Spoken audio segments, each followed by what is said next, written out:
Ladies and gentlemen, boys and girls, children 18 plus. You are tuned in to the Loan Officer Podcast with me, Dustin Owen, and my main man, JC. John Coleman. DL was popping. A lot of shit's popping, JC. Like what? Well, Doesn't matter. Let me get this off my chest because I just feel the need to tell you. When's the last time you've been to a Costco? I've not been to Costco in The years. shopping experience at Costco is worse than Walmart. Get out of town. On Black Friday with buy one, get one free PS5s. Just put that out there. Okay, nothing is worse than shopping at Walmart. Nope. Costco. Interesting. Horrible. And you would think it would be Sam's because Sam's is owned by Walmart, right? Right. I'm just going to throw it out there. Sam's Club, Costco, any wholesale environment. It's not like it was when we were kids. You could walk around the aisles. Oh, look at all this space. Get a hot dog, chew some ice, walk around. No, it's horrible. Okay. All right. Note to self, don't go. You know, that reminds me of then. Okay, good. Like, I saw this on Gwen Swain's page, right? Okay. So I follow Gwen Swain. She's a mega producer out of Boise, Idaho. She's like $100 million plus producer. She's just a rock star. Mm-hmm. And she's really good at social media. Mm-hmm. For those people who listened to our previous episode, 2 episodes ago, about social media, I feel like Gwen Swain does social media excellent. Yeah, she knows what's going on. And she learned social media from Gwen Forsey, who I believe that we also pimped out on that show. Mm-hmm. I don't want anyone to get anything discombobulated thinking that JC and Dio are not about social media. Yeah. We have used social media to promote this platform. To grow, and yes, so don't get me wrong. Yeah. Okay. But Gwen had recently posted, and it's making me think about your Costco experience. Okay. She's talking about the housing market. Right. And she's like, y'all have it all twisted. Like, trying to buy a home in 2020 and 2021 was like trying to go to Walmart on Black Friday when they have, 10 PS3s for sale. Yeah. That's what it was like trying to buy a house. Y'all are freaking out. Homebuyers are freaking out when all it is, it's Tuesday at Target. Right. Grab yourself a latte. Grab yourself a nice, clean, red cart. Right. And enjoy the shopping experience. You'll find some sales. You'll find some brand new items. The aisles will be clean. The people who are shopping with you will be clean. Yep. There will not be that many of them. You will not be fighting for that one particular item. And you won't have to make any concessions. Like, this is the housing market. Yes. I feel bad for you that Costco has you all fired up, but yeah, I mean, but if you want to use JC's fieriness, which is rare, I love to see it 236 episodes into this adventure that we're on. But yeah, so shout out to Gwen and use her, like, swipe and adapt when you're trying to explain the market. This is not a the sky's falling chicken little moment. Now, there is a the sky's falling chicken little moment. Something transpired today. So today is Friday. It is June 24th. By the time you're listening to this, it'll be Tuesday, June, whatever 4 days from now is going to be. You got to be June good at quick 28th, math, Dustin. You got to be good at quick math. I'm never good with the Dates. calendars. Yeah, never mind. But June 28th, when this drops on a Tuesday, a lot of our friends in this industry have just lost their jobs. And I know that we did an episode on this, and it's actually a banger because it did really well. But no, FGMC just laid off 500 plus mortgage professionals. They are a national lender out of Texas. They have retail, they have correspondent, they have wholesale, and they were not equipped to survive everything that 2022 is going to bring at them. Now, we're anticipating this, ladies and gentlemen, boys and girls. This is not...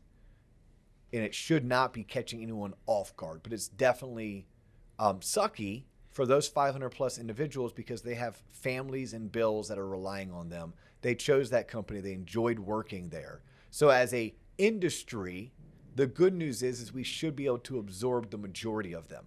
Now, for some, maybe they're newer in the industry, maybe they're at the tail end of their career, and maybe this is going to be the sign that they needed that says, hey, you know what? It's been a great run. Maybe it's time to retire. Or you know what? I gave it my best, but maybe the mortgage industry isn't for me. And then for the rest, companies like Waterstone and like Cross Country and like Fairway and like Movement Mortgage and like Caliber Home Loans and like Prime Lending, because that's another, I won't say California, but Texas-based lender. Like, we'll be here with open arms offering people a safe place to work. But that is some new news. Like that just dropped today, which by the time you listen to this, it's going to be 3 or 4 days old. But that's transpiring. So I thought, let's go ahead and use today's episode because this is going to be posted towards the end of June. And June marks we just had the summer solstice, right? So that was the time that we saw the most sunlight, right, in the northern hemisphere. Going forward, we're going to start working towards fall. And June marks 6 months. Our calendar, the best way I know it, is a 12-month calendar. So by the time we get to June 30th, you are halfway through the year. So let's just do an episode. And I don't know what we're going to title it, but I'm just going to let everyone know that what we're going to talk about is kind of a midway point in the year. What do we celebrate? What do we anticipate? What do we expect? What does the future look like? And let's use this content to motivate, to educate, to inspire. Hopefully you and I will find some ways to entertain. And let's make content that can be shareable. Share this with your clients. Share this with your friends and family. Share this with your database of realtors. Share this amongst the office. You know, a great place to like us is on YouTube. Right? If you haven't done so already, please jump on YouTube and subscribe to our channel. By the time you're listening to this, we will have finally hit the elusive 10K, that John. BHAG that you placed. That BHAG. We're going to be there. So halfway through the year. Yeah. I just came back from the Florida Mortgage Bankers Association conference. In fact, if you just tuned into the last episode, you saw me and Alex with Sales Boomerang banging out a banger of an episode where we talked about the mortgage industry and technology. And I go to these events because it gives me valuable face time with attorneys, other regional VPs, title companies, wholesale lenders, retail lenders. Like it was a whole entire 3-day event. We had Doug Duncan in town. He is the chief economist for Fannie Mae. We had Bob Brochman in town. He's the CEO of the Mortgage Bankers Association. Alex spoke. Our buddy Steve Richmond, who's been on the show, he emceed an event. Like these conferences are legit. And one of my favorite was an economist from Zonda. I don't think she's an economist, but she works for Zonda. And Zonda is a major just research data analytic organization. Like every major home builder subscribes to Zonda. And it was really cool to have this lady who presented for an hour show us the numbers of what to expect in housing. And it's everything that we've been preaching about on the show for well over 2 years now, which is, hey, guys and girls, here we are midway through 2012. Jesus Christ, 2022, preparing already for 2023. There's no housing bubble. Like there just isn't. Is there a recession? Yes, maybe. I don't know. Does it matter? Kind of, but not really. Right? Like the big thing that I took away, especially for my listeners in Florida, here's my 15-second synopsis on what she talked about the state of Florida, because this was a Florida event. It was basically like this: my words, not hers. Oh, you're in Florida? Pfft, you're good. Don't even worry about it. Don't even worry about it. Yeah, don't even worry about it. We're looking at your state. Your state's growing. People want to live there. Why do people want to live there? Because you don't have state income tax. Why? Because you have great weather. Why? Because a lot of people tend to prefer the way that your political system operates versus their political system operates. I said not all, some. And oh, by the way, your industry is growing. What does it mean by your industry is growing? Well, when we look at cities like Jacksonville, like Tampa, like Orlando, you are actually in the top 10 in the technology sector. Never before, like we went back 10 years ago, neither one of those 3 cities were even mentioned when you thought about technology. We were always thought of as that's where you go for theme parks. That's Disney, where you go for good restaurants and hotels. And no, like higher paying jobs that require formal, usually 4 to 6 year education, if not 8-year education. We're growing in those jobs. So Florida is good. Now, nationally, there's going to be some pockets, throughout the country where, maybe the recession hits harder. There's going to be some pockets where it is possible that home values could, if they were overvalued, come down. But if they came down, they wouldn't come down by more than 10%. So if you think about that, if nationally homes have increased by 30 to 50% over the past 30 months, and they turned around and came down 10, you're still up. You're still up 20, right? Like you're still up 20. Now, your homes might not appreciate at 5 to 7 and 9% a clip in years like 2023, but that's all right because you're playing the law of averages. And in many markets, they still will. In many markets, they'll still continue to go up 4 and 5%, just not 12 to 15%, which is a good thing. And yes, mortgage rates are really high. Yeah. I mean, that's a relative term, right? I think, have you posted that link yet that I sent you on tloponline.com yet? I sent you the link. So is it up there? So like you can go to TLOP online right now, and I think it's under industry links. Yeah, it says industry insights are currently in the news. Currently in the news, it's a link to a website where you can show yourself, you can show your borrowers, you can show your referral partners, your friends and family, how mortgage interest rates today compare to where rates were the past 3, 4, 5 decades. It's a really cool, easy to use tool that is free to you. All you have to do is hop on the website. And if you're not already a member, just become a member. We have 2 types of membership, freemium and premium. We're not pressing you to do the premium. I believe you can find that link on the freemium. Yeah, you just go there. Yeah, so like leaving that conference, I kind of left thinking, okay, cool.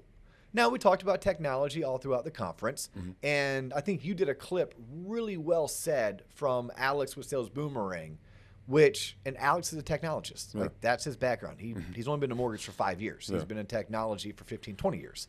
And Alex said, and I think he took it from his buddy Dave Savage, and it has something to go along the lines of loan officers will not be replaced by technology.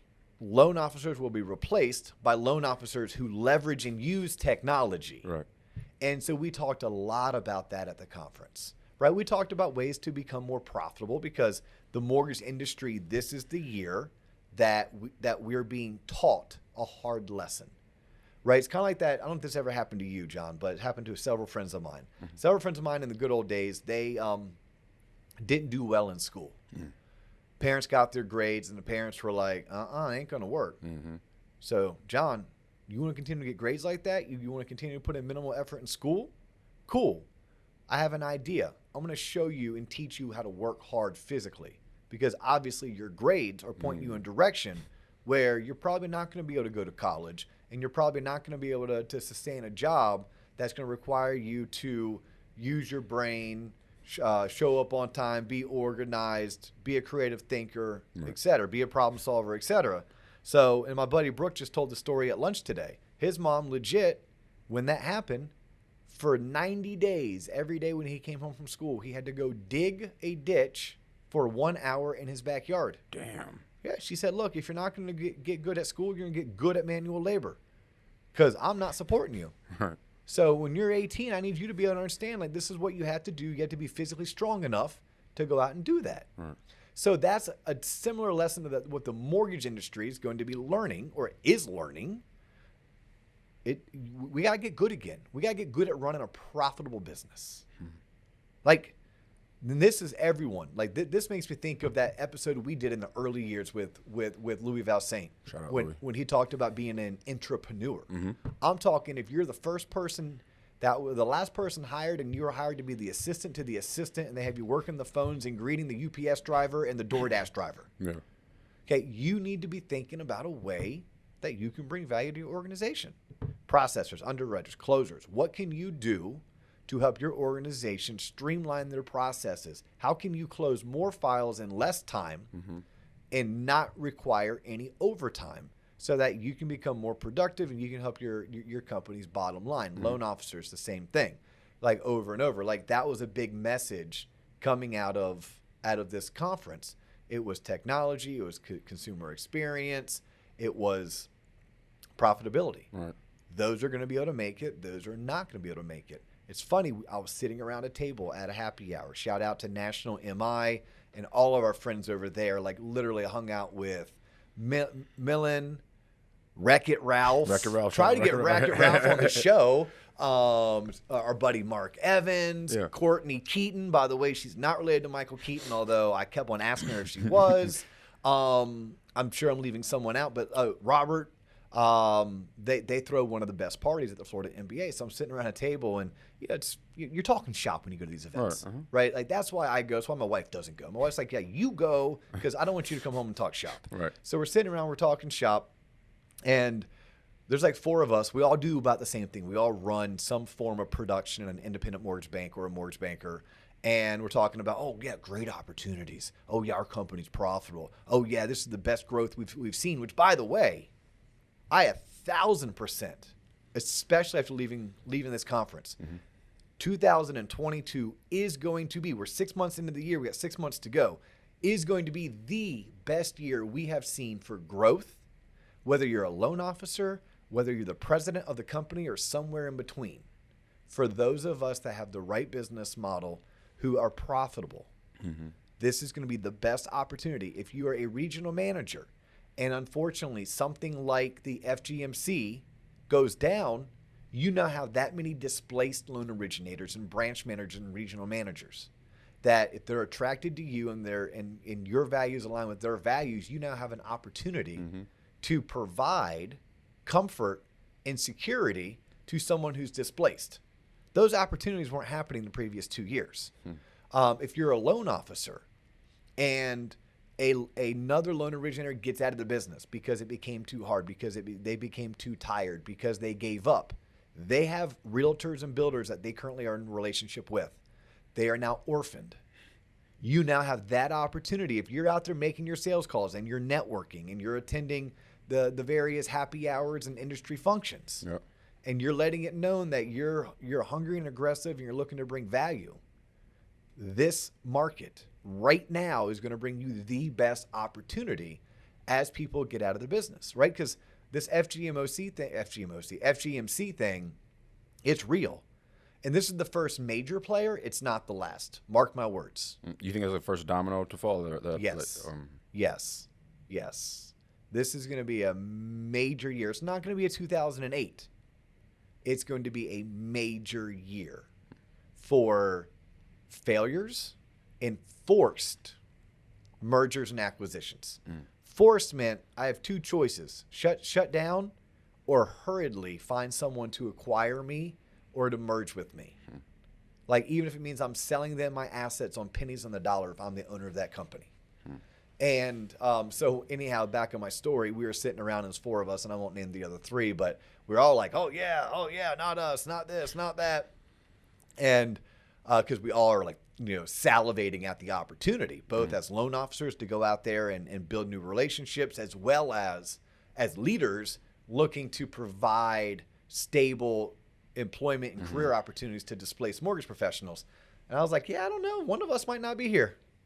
Like, I was kind of joking when and they're all looking around, all right, Dio, not me. And then for me, knock on wood, I don't want to jinx this, but I was like, well, the good thing for me is I actually work for a publicly traded company, or our parents publicly traded. I said, so y'all can just Google what our earnings were. I'm pretty confident it's not me. Like, I'm pretty confident after looking at Q1 earnings, it's not going to be us. Nice. But I'm like, y'all are private. I can't see your. But yeah, so that's kind of like a mid-year, like what's going on. Right. I don't think anyone anticipated rates to shoot up the way they did. We knew that they were going to become more expensive, but they did shoot up. Here we are in June going into July, second half of 2022. We will see interest rates come back down. It's just not going to happen until probably October. I think we end the year, if we're at 6.25 today, we end the year at 5.25. Still up from 3.5. I mean, right? We're still up tremendously from where we were a year ago at this time. But I think we see that. I don't think we see home values plummet. I think we see home values start to plateau. And I think that's a good thing for home buyers. Let's think about that. If you were a home buyer, kind of like what Gwen Swain was talking about on her particular Facebook post, and you were trying to shop during Black Friday, that's not fun. Yeah. You can't get deals. You get trampled on. Yeah. Some people lose their lives during that. Like, it's crazy. Fist fights. Like, I've seen all the TikToks and all the Instagram reels. Yeah. So when you think about as a buyer, what does this mean now? Well, if I go into a normal market, it's a normal market. Y'all, 2020 wasn't normal. 2021 wasn't normal. And no part of 2022 has been normal. We are normalizing. That's the word. We're normalizing. Homes should take 30 days or 45 days to sell. We should have 4 or 5 months worth of inventory. We don't even have 3 right now. We should have 4 or 5. 6 was always deemed normal. So even at 4 or 5, the pendulum still swings a little bit to the seller side of things. But you should be able to go out there and have choices. I should be able to go see a home today and be like, I think I liked it, but it was a little bit small. Let me go look at 2 more and come back. Right? I should be able to do that. That's like a normal thing to do. It was abnormal to go see a home and be like, I don't even know if I like this thing, but I might as well make an offer. Yeah.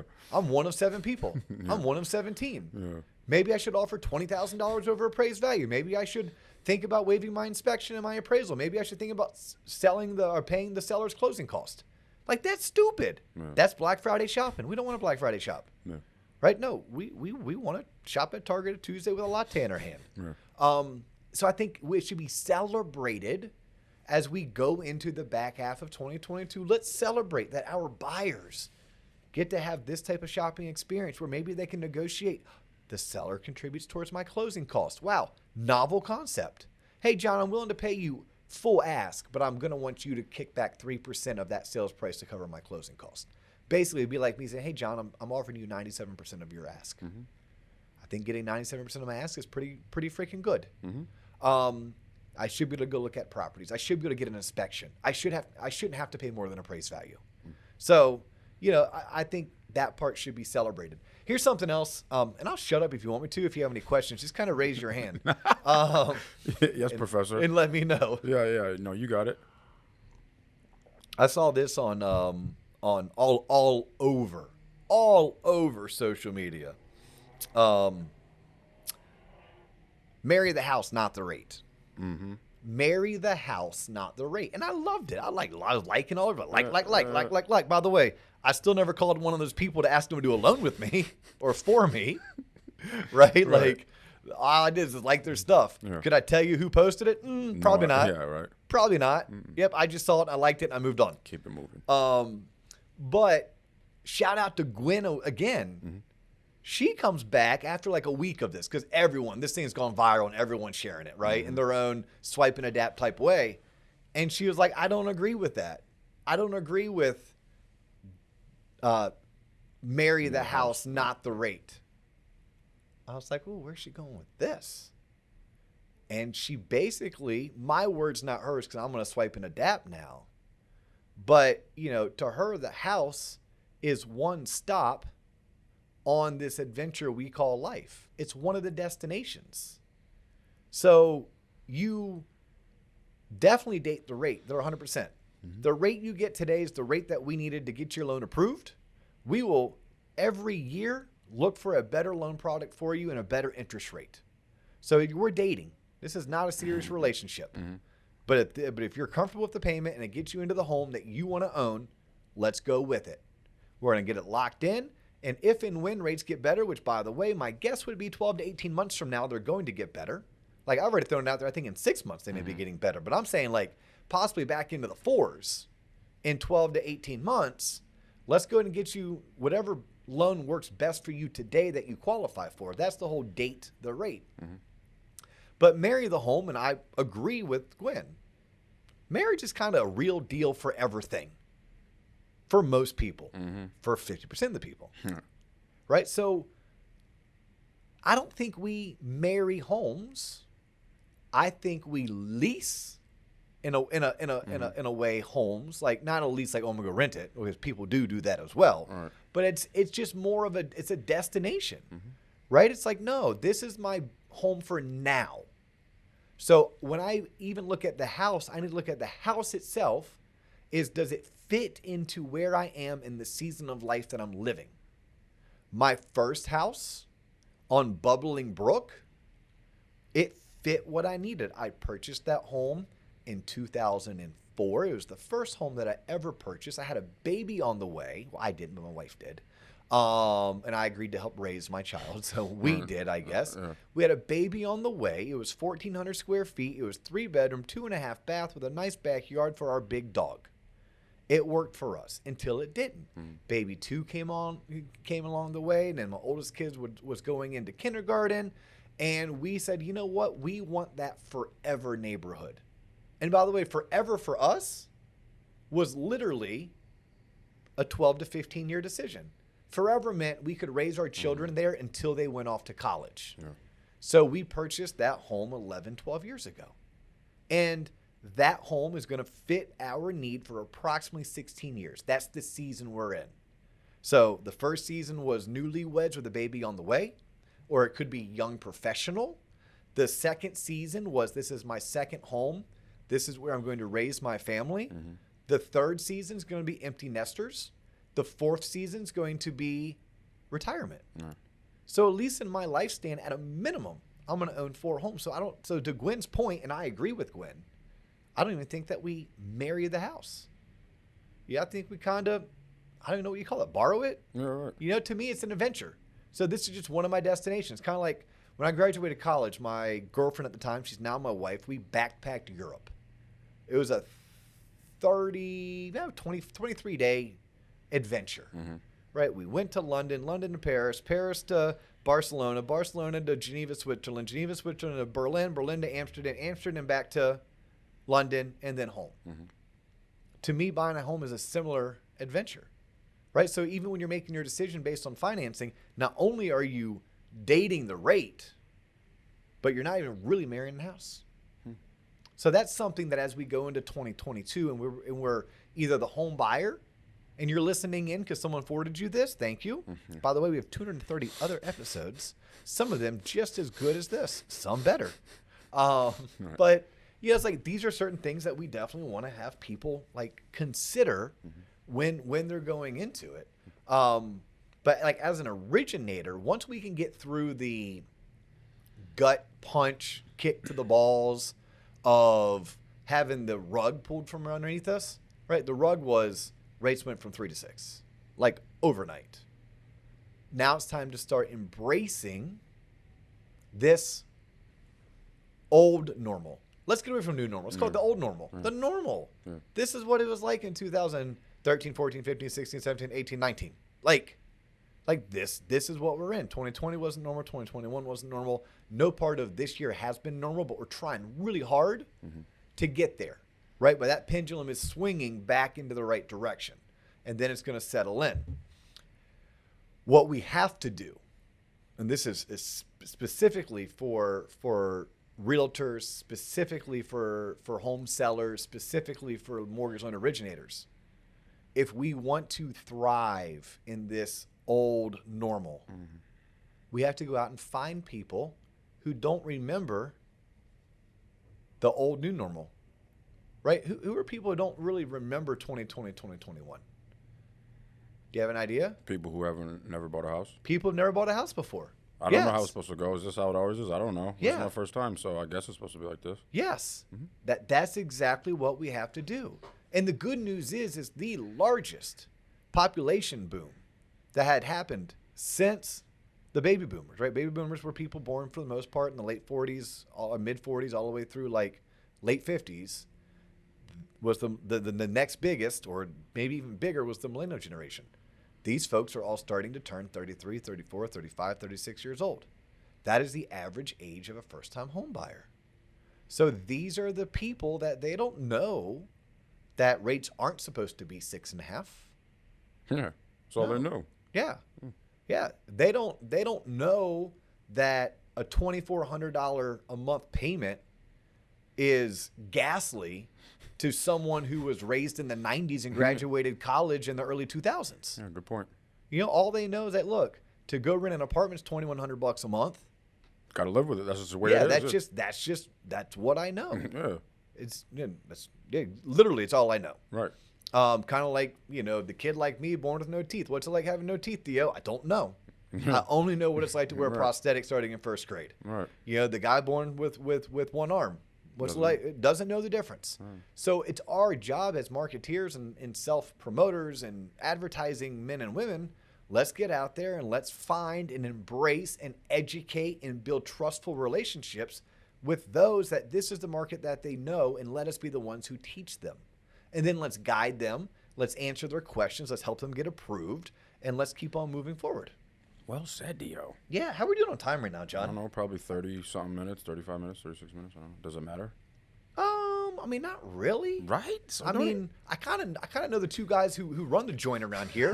right? I mean, if I ever do have need I have a be- question. Yeah. Say I'm a loan originator and it's halfway through the year as it is now, and I'm doing kind of a self audit because this kind of piqued my interest, and I realize a lot of the goals I set for myself, I am either not close to attaining or I just haven't really started yet, and I kind of want to get back on the horse. Do you have any advice for that? Like looking back, if I'm kind of doing a mid-year audit, and I'm like, damn, those goals I set in January. Yeah, the best place and the best time to start anything is right here and right now. So just get started. Don't overthink it. Like Nike said it best, just do it. Like just do it. And if you need help, go read Atomic Habits. I mean, I'm rereading Atomic Habits right now, right? We did the TLOP Blitz. Mm-hmm. So, shout out to the crew that has signed on to be a part of the first ever Loan Officer Podcast Blitz Summer Coaching Program. Yeah. And a homework assignment was we're going to read 10 pages a night every single night. Now, you don't have to read 10 pages, read 70 pages a week, but whatever. Yeah. And I think if you open up that book, it would help you. Like for me, I then subscribed to James Clear's weekly publication. And it's funny you asked me that question because this wasn't prepped and wasn't rehearsed, but one of the quotes in his weekly email publication had something to do with timing and awesome. And it was something along the lines of awesome things often take more time than you anticipate. So I just think that, regardless of where you are, it's more about where you're going, right? Obviously, you picked up and you could learn from a couple of things from the past, but you need to focus on where you're going, and you can only focus on your activity. So you can ask yourself, what did I do today to make the phone ring? Period. End of story. That's it. When you are in sales, what did I do today to make the phone ring?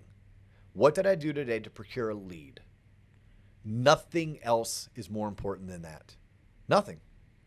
Everything else that you would have said that doesn't amount to you generating a lead is second. It's what you do after hours. It's what you do nights and weekends. It's what you do after you've done the activity. So I think that's what you asked yourself. Mike Williams, he's a friend of the show, right? He's been on the show. He's a mega producer. He's a up-and-coming rock star, rookie LO who's crushing it. Mike reached out to me. He's like, hey, D.O., last year I did $35 million in volume. What do you think I'll do the next 12 months? Guess what my answer was? 70. No. No. 35 million. Oh. 35 million, Mike. I know what he was fishing for. He's fishing like for 18 or 16. I'm like, no, 35 million. At a minimum, he should be doing 35 million. He's still in growth mode. He is still honing his craft. He is still out there increasing his network. Mm-hmm. He's creating a past client database that he can then market to, especially if we roll out some kind of a technology like Sales Boomerang that would help him stay in front of all leads, not just the ones that he closed, but the ones that he generated but he hasn't closed yet. Yeah. Right? So I don't foresee your volume going down. Now, there's many whose volume went down because they were so heavily refinanced in 2020 and 2021. Well, that was fake volume. Like, that wasn't real. That was fake. Okay, I mean, it was real because you really closed it and you really got paid and there's a whole lot of work, I'm sure. But it wasn't normal. It wasn't it was like irrational exuberance is what I would call it. But someone like Mike, I know his book of business. It was already 75 or 80% purchase. He is in growth mode. Home values are still going up, which means his average loan size is going up. So I would be just absolutely dumbfuddled, if that's even a word, if he didn't do 35 million again. And I like your answer, 70. Yeah, he very well could do 70. Realistically, I think 40, but I wouldn't think it would be less than 35. I think we get through these summer months. I think we get into third quarter. I think everyone catches their breath, consumers alike, and we kind of get back to, I hate using this word, but normal. And we stay positive. We look for growth opportunities. We can control what we can control, which is typically our effort. And we get at it. But that would be, I don't know what we're going to title this episode, but this is like a midsummer check-in? Not summer check-in, like mid-year. Oh, mid-year. Yeah, it's like a mid-year review. Mid-year review. This is a mid-year review. Yeah. Yeah, keep on plugging along. Keep on subscribing and tuning in and giving us things like 5-star reviews and sharing us with anyone and everyone that you think would benefit from this. Yep. I was at the Florida Mortgage Bankers Association conference, and someone was very complimentary of our podcast, which I appreciate. By the way, I got to throw this out there. Although the people who have made it this far, it doesn't apply to you. Yeah. But y'all can still help me.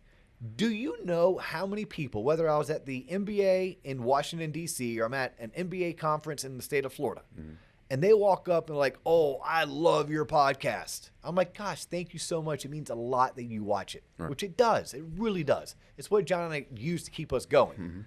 And I go, so what do you watch it on? Oh, I watch it on LinkedIn. Right. And I'm like, you do know, sir, that there are. Yeah, go ahead, John. No, go ahead. I'm gonna let you. I'm like, I appreciate the fact that you watch it on LinkedIn, but please know LinkedIn is nothing more than teasers. LinkedIn is nothing more than promo clips. Like if you watched a 3, a 5, or a 7-minute, sometimes only a 30-second clip, that was from a 40-minute episode that was probably loaded with tie downs and takeaways. Yeah. Lots of content. Hundreds of hours. Hundreds of hours of learning opportunities. Maybe even you missed out on a couple good laughs. Yeah. 1 or 2 or 3 or thousands. Yes. We may have even made you cringe a little bit. Probably. Yes. But like, I'm humbled and I'm honored that people are like, I love what you're doing. But then I'm like, oh my gosh, but you're only watching us on LinkedIn? That's cool, because now when we get to 10K, now we can upgrade our camera equipment so it'll never go to a title slate again. But that still won't help them on LinkedIn, because LinkedIn only lets us put 10-minute clips up there. That's going to make us 1% better, Dustin, and that's all we can ask for. John, you are 100% correct. It will make us 1% better, and that is all that we can ask for. But I would like to find a way for those people who love what we're doing on LinkedIn. I can only imagine you would love it more if you watched an entire episode on YouTube, or you listened to an entire episode on Spotify, or you listened to it on Apple. Just go to the website and get lost. Or there you go, John. Do this. Go to the website and get lost. The website is TLOP Online, TLOPonline.com. He's John Coleman. I'm Dustin Owen. This was a mid-year check-in moment, 2022. Y'all keep grinding. Keep doing your thing. Blinders on, head down. Be nice. Check us out. That's all the time we have for you today, but we will catch you in the next episode. Peace.